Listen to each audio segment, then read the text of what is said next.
serviços, ele é de extrema importância, porque o contrato ele vai prever aquela situação chata da clínica que acho que acontece com todo mundo. Questão de faltas, né? Não avisar com X horas de antecedência, questão de existência, se vai ter devolução de valores, aplicação de multa. Vocês podem e devem aplicar multa em caso de cancelamento, desistência do tratamento. Isso é legalmente possível fazer desde que esteja previamente pactuado com o paciente. O que é previamente pactuado? Está no contrato, o paciente o cliente, o paciente de vocês estar avisado previamente antes de contratar o serviço de que se ele vier a cancelar, ele pode ter aplicação de multa sobre o valor total. Eu geralmente coloco de 20% a 30% o valor da multa. Eu sempre coloco 20%, eu ponho no meio termo ali para não se tornar questionável, né? A questão, uma questão, doutora, que não levantaram aqui, mas eu já vou levantar porque eu acho que é dúvida de muitas pessoas. Será que eu posso cobrar uma taxa para agendamento, para consulta? Pode cobrar, desde que você avise seu paciente. Tudo bem, mas ele não assinou o contrato ainda, vai ser a primeira consulta dele e eu queria que ele pagasse, porque assim, se ele faltar eu vou levar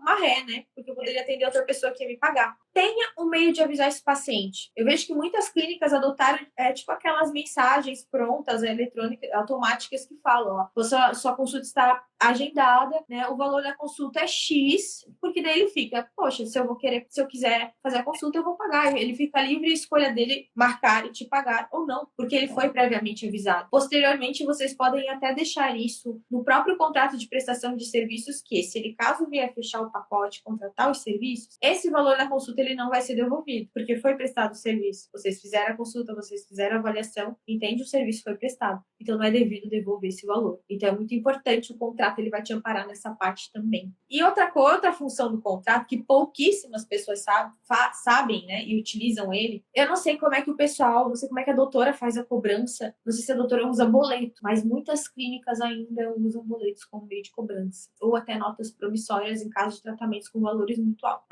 Eu não uso não, tive muita inadimplência. Isso é ótimo.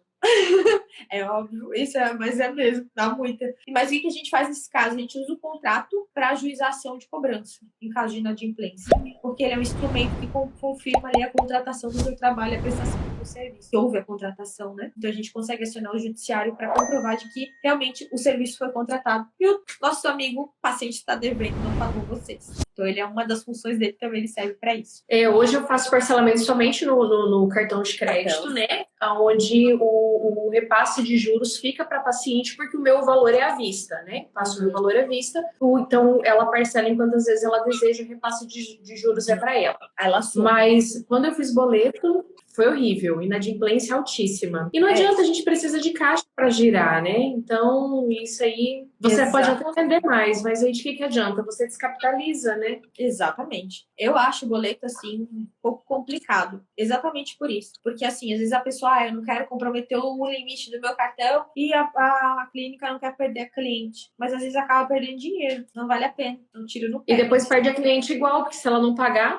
Você vai ficar cobrando, vai perder e vai só se estressar, né? Eu sou da mesma opinião. Mas, como tem muitas pessoas, muitas clínicas que ainda utilizam, eu já coloco cláusula no contrato, caso a clínica trabalhe com boleto, pra gente poder cobrar isso judicialmente, caso precise. Caso venha precisar lá na frente. Então, E se o paciente confirma o horário e não aparece? Vocês podem dar como sessão feita. Pode cobrar a sessão. A mesma coisa serve para a paciente que chega atrasada na sessão, porque dependendo do tratamento, né, ou não consegue fazer, ou vai ter a sessão ali comprometida. Então, isso tudo a gente acaba elencando no contrato. Vocês podem sim cobrar a sessão em caso de a paciente não avisar com antecedência, e isso tem que estar elencado no contrato de prestação de serviços. Eu sempre coloco que, em caso de cancelamento, avisar com a questão de tempo de aviso, eu sempre faço em conjunto com a clínica, para ver o que é melhor e viável, claro, dentro da previsão legal, né?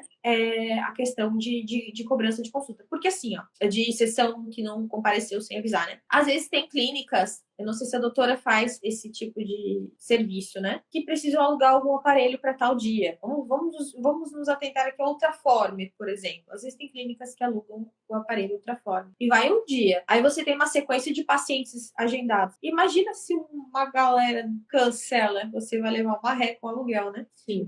Então aí que entra a questão da taxa que você pode cobrar e a questão de se já tiver um contrato, tem algumas clientes que têm contrato já ali de com a clínica, dá para colocar a questão de cobrança, sim, em caso de falta de sessão. Então é importante ter e importante avisar previamente o paciente. Tudo tem que avisar previamente, pessoal.